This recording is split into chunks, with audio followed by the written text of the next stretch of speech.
Assalamu alaikum wa rahmatullahi wa barakatuh. So, um, today I'm going to go over what I did with my homeschooler, with my preschooler last year. Um, as I am closing last year and we are about to start the new year, inshallah. For those of you who doesn't know what I do, I homeschool all my kids, six children.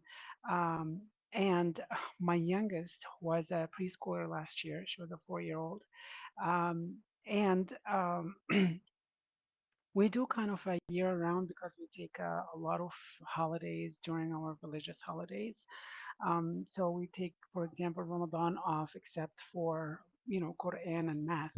Um, we do a lot of Arabic reading during Ramadan. Of course, we take Eids off, both Eids. We take about a week or 10 days off.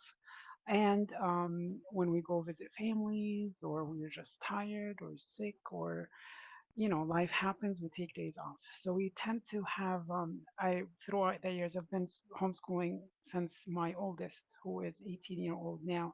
My oldest, none of my kids been to public school or any kind of schooling. So it's, I would say, over 16 years of homeschooling. And I figured out that I tried every kind of schedule there is. And they would, even if the schedule itself would work, I would go insane, or vice versa. If the schedule wouldn't work, I still go insane, but I try a different method. But what I found best works for me um, is to have what I tried last year, actually, with all these years of experience. I tried something last year that really, really, really made a huge difference for me. Um, I tried a checklist for me. I tried this for actually so many years, but the way I tried it this year, last year, was really, I think, I don't know what was different about it, but I always make each one of them a checklist of things that they have to do on a daily basis or a weekly basis, or by the end of the year basis. So you have, by the end of the year, you have to finish this. By the end of the day, you're supposed to do this. By the end of the week, you're supposed to do these many lessons and these many things to do.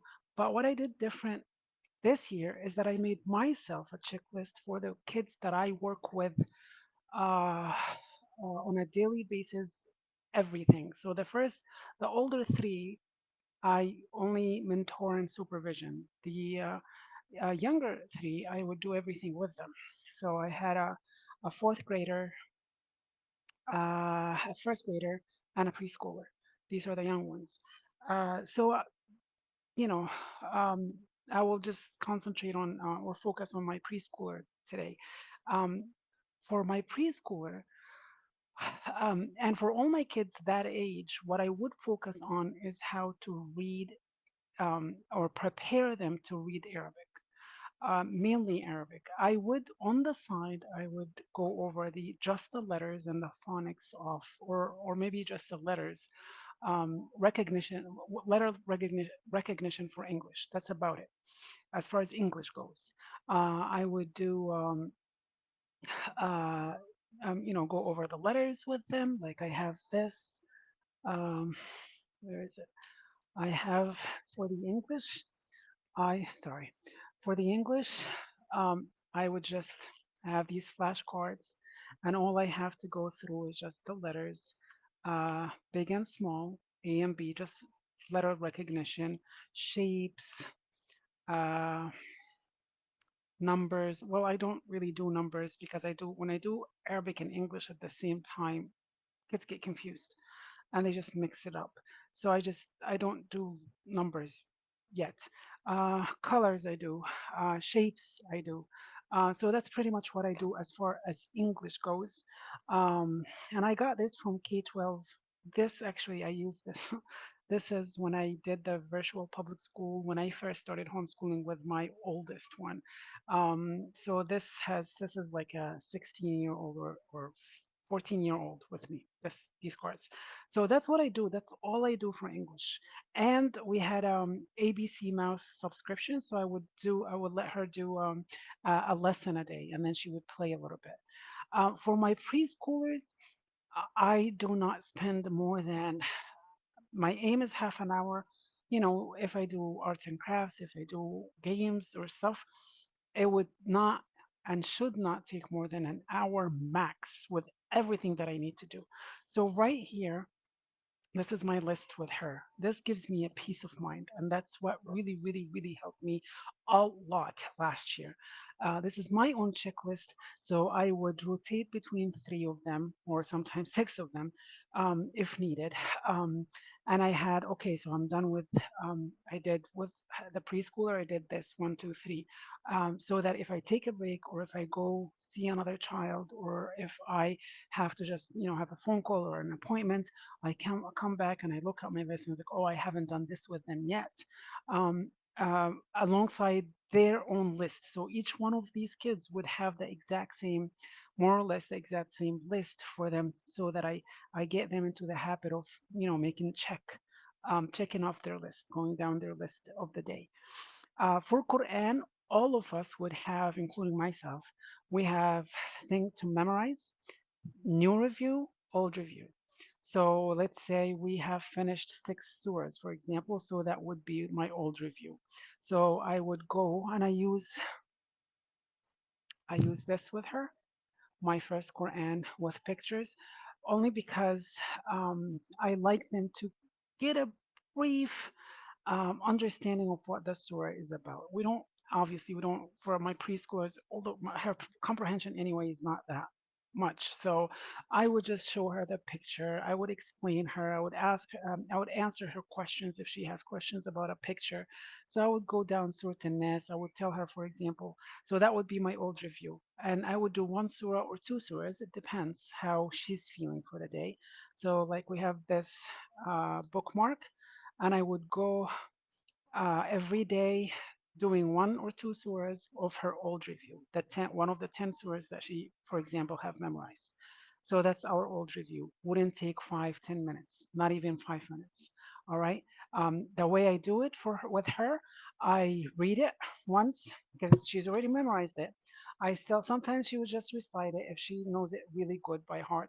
If she has forgotten it, what I would do is I would either let her listen to it a couple of times on my phone or a tablet, and then she would come to me, repeat after me, and then she would recite it again.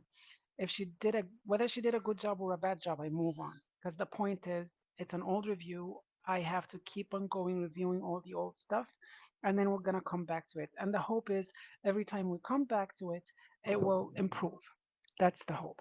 All right, so that's it for old review. Now, the new review, let's say we have just finished Surat Al Balad, for example. We have just finished Surat Al Balad, so that would be the new review. And with the new review, she doesn't, because she's just memorized it, I don't really have to repeat it. She doesn't have to listen it, but it depends again on her memorization. If she's really good at it, then I would just have her recite it to me. If not, I will have, the same thing. Either she repeats after me or one time, or she just listens to it on the phone. And that's it. Now, as far as the new memorization, what I found works best uh, for her, and actually most of my kids, is I for a whole week, I let her recite it, and for my own sanity as well. So I would not recite it. I'm sorry, listen to it. So she would listen to it at least 3 times a day. I tried to have her listen to it before she goes to sleep, just for a week. That's it. And sometimes towards the end of the week, I would say and have her repeat the entire surah with me. So we just finished Surah Al-Takathur.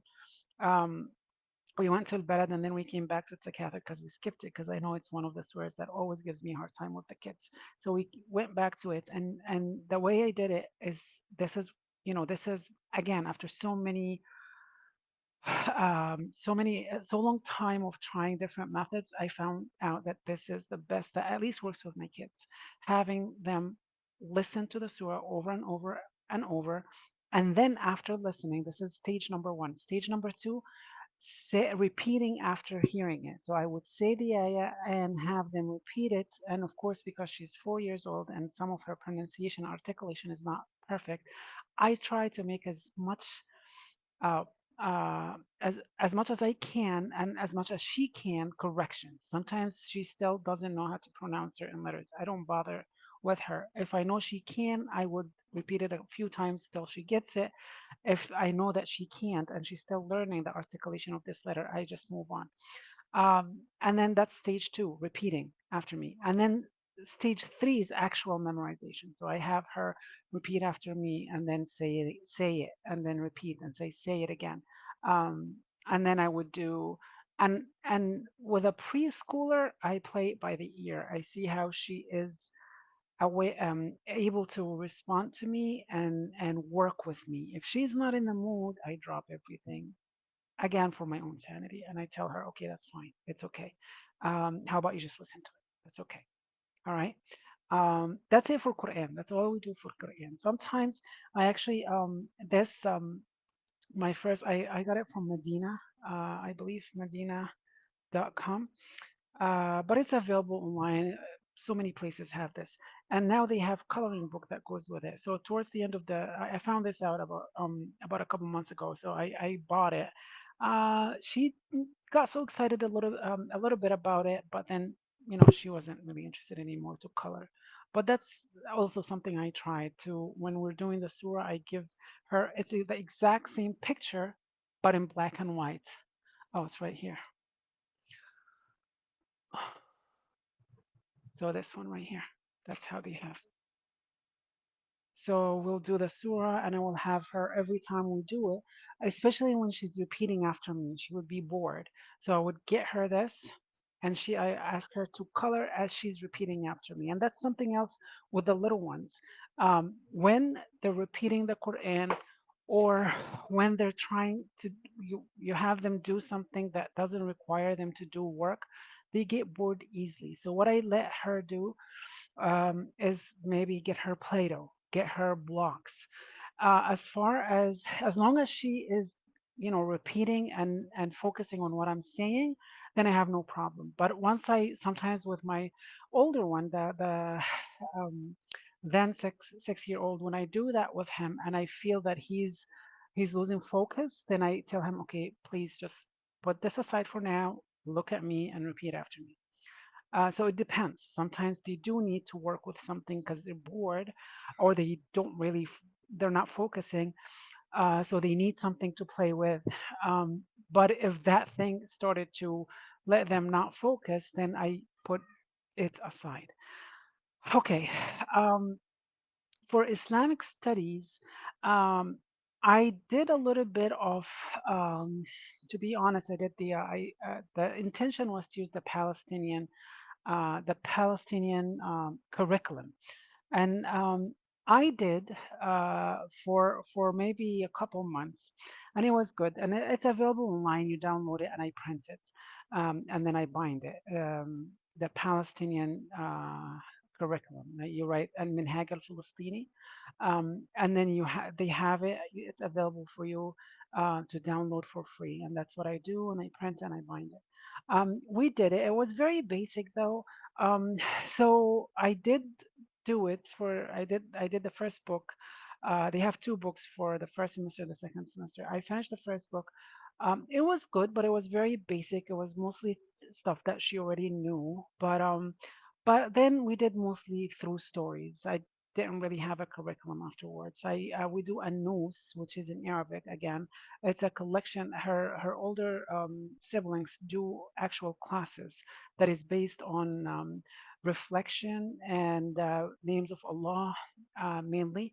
Uh, but she's too young to take the class, even though they start from 5 years old. But I don't feel that she's yet ready for for an online class. So I have her just listen to the stories. So the stories are mainly are based on. Let me see if I have it. Yeah, right here.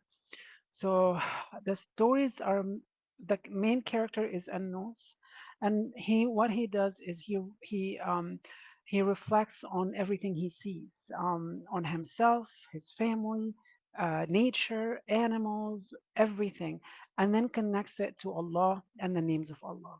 So it's stressing the names of Allah, and that's I'm a great believer of having the names of Allah to be the first step into teaching your kids about Islam.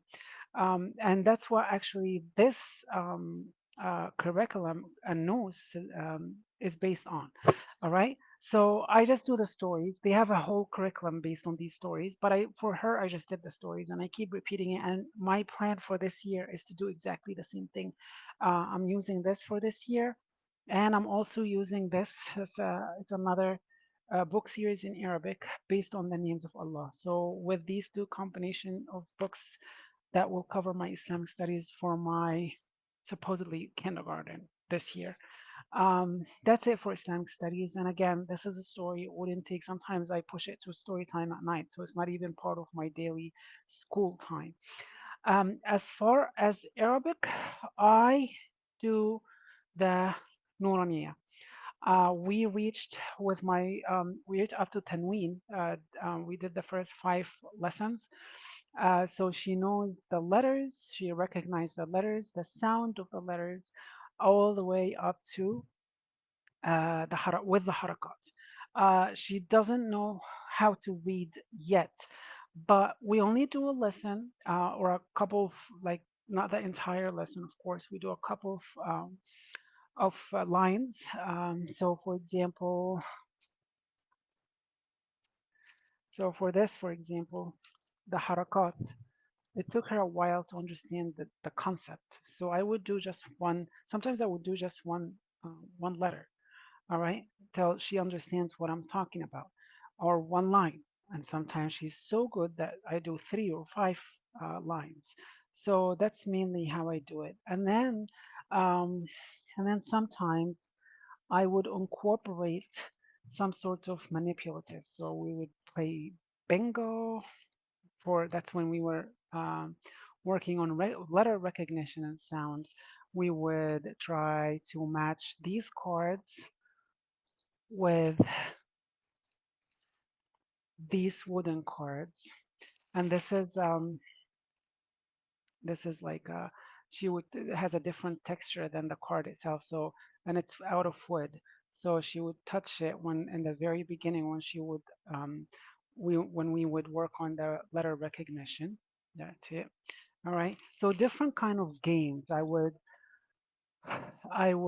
for example, let her match that. I would tell her, this is calf, find me the card calf.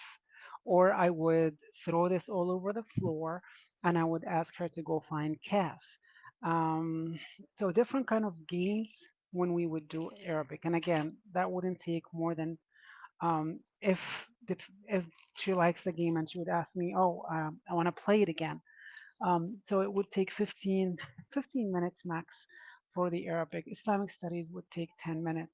The Quran might be the longest, and I wouldn't let it take more than 15 minutes. Even if I want to take more than 15 minutes, she wouldn't let me because she would just be out of it. So, and then as I said, English.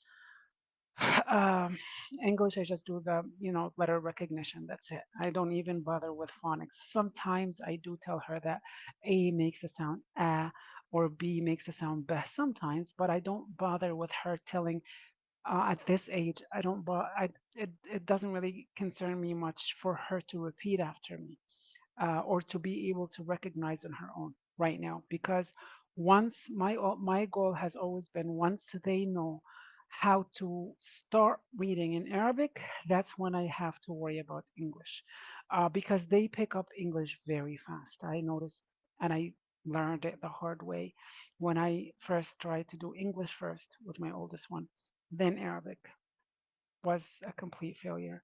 I tried to do both. Somehow English picks up faster. And when I try to introduce English later, there is no worry about English. They pick it up fast, no matter how late you introduce it. So that's why I decided and I learned that, okay, my goal will always be get Arabic done as far as them starting to read Arabic.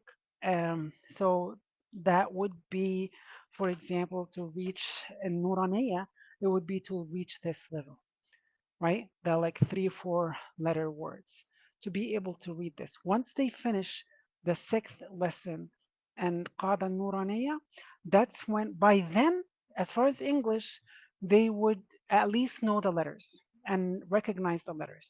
That's what my worry now. My worry at this point, when I'm trying to teach them how to read Arabic, is for them to just know the English letters, A, B, C, all the way to Z. If they know the phonics, sometimes I let them hear a song on YouTube, and that's what actually that's sometimes when I don't go over the course and I don't have time to go over the course, I let her watch a video or ABC Mouse. So they automatically go over the phonics. So by the end, like today, by today, like she would know most of the sounds of the letters in English. As far as math, um, I mainly try to, we focused on the Arabic numbers. I tried to squeeze up to 50 this year. She's okay. She's still missing up after 20. How to write it, how to read it.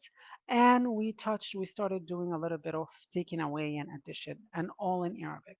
I try to do like with the older one, the 7-year old today. I did math and Arabic till first grade. Then after that, we switched to English. Just so I wanted him to know, even though the English letters are the Arabic letters, but I wanted them, I want them to know the letters that we use in Arabic, even though they're not the Arabic letters. But I want them to be able to write it, and when they see it, to read it as well. So for math, I don't really. I try to show her the money a little bit, the of course shapes, colors, and all this in Arabic and English. And again, she touches up on all this in ABC Mouse. That's it. Now, my intention was to introduce social studies and science to her, and I did have the Palestinian curriculum printed as well. Uh, but it was a complete disaster because um, she still we did a little bit, and she was okay, but then when it got a little bit deeper and a little bit not deeper, but I guess deeper for her age, she's not there. She's not um, her brain is still not to the point where I will explain her what a map is or what a country is or stuff like this, and she would understand. So one thing I learned during my experience with homeschooling is that my kids tell me when they're ready. So if they're not ready for what I'm trying to teach them, well, first of all, I try to use different methods. I try to use different ways to teach them something. But then with every way, if they're still not getting it, then that's my cue to, okay, maybe we just need to wait. We don't need to do it right now. And that's what I did. I felt, first of all, I felt that with doing all this, it's just going to be too much time during school, and that's too much for a 4-year old. We wouldn't do social studies and science every day. We would rotate with all of them, actually. Social studies and science, we rotate either day by day or week by week. So one of my oldest decided that, oh, I want to do 1 week social studies, 1 week science. I was like, fine, that's okay. As long as you stick to the schedule and by the end of the year you have this much done. Um, uh, Everything else we would do, all of us, all of them would do Quran, Islamic studies, Arabic, English, and math every single day. Anything else, social studies and science, anything else they like to do, maybe a special writing class or maybe a programming class or whatever it is that they took extra, it wouldn't be every day. That's about it for my preschooler. Now this year, she's in kindergarten. I'm almost, like I said, for Islamic studies and Quran, Arabic. Actually, I am not. I'm gonna abandon Al-Qaeda Nuraniya for Nuraniya this year, and I'm gonna start doing just Nur al-Bayan. My initial plan with the oldest three, I only use Al-Qaeda Nuraniya. Once they're done with Al-Qaeda Nuraniya, I started reading from the Quran. Um, and that's it. Now, last year, I it was the first time for me to use Nur al-Bayan with my then first grader. He did finish Al-Qaeda Nuraniya, and then after that, I did this with him, and he finished it too. But doing it with him made me feel that this is way more uh, way more detailed and slower rate than the Qada Nuraniya. If you Qada Nuraniya is good if you want to go on a fast pace to read the Quran. All right, so it's good, and if the student is ready for that pace with you. For Hayat, I don't feel that it's gonna work with her moving fast. She needs a way slower rate to know how to read the Arabic. So um, I don't want to rush her. I want her to take her time. And the way Al-Qada Nuraniya is, for example, they do all three harakats. This is one lesson. You're done with it. You're done with all harakat. Same with the tanween. They do all three tanween at the same time. I did the harakat with her, but it took quite some time for her to get it. Nur al-Bayan, for example, they work on the letters first, just with letter recognition. Then they do each haraka by itself. So they do the Fatiha first, and then a lot of practice. Not unlike the Qada Nuraniya, just one lesson per topic. This one, it's one topic, which is al-Fatiha, al-Fatha, the Haraka Fatha, but it's a lot of practice, a lot of practice. And I think that would be much more uh, practical with my youngest one. That's how she works. She needs a slow pace. I cannot be rushing her. That doesn't work with her.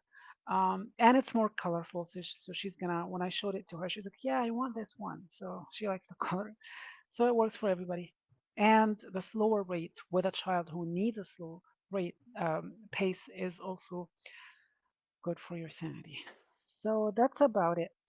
I think I have showed you everything, and yeah, if you have any questions, please don't hesitate to comment and send me.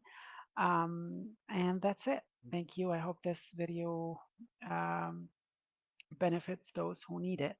And جزاكم الله خيرا and good luck homeschooling. السلام عليكم ورحمة الله وبركاته.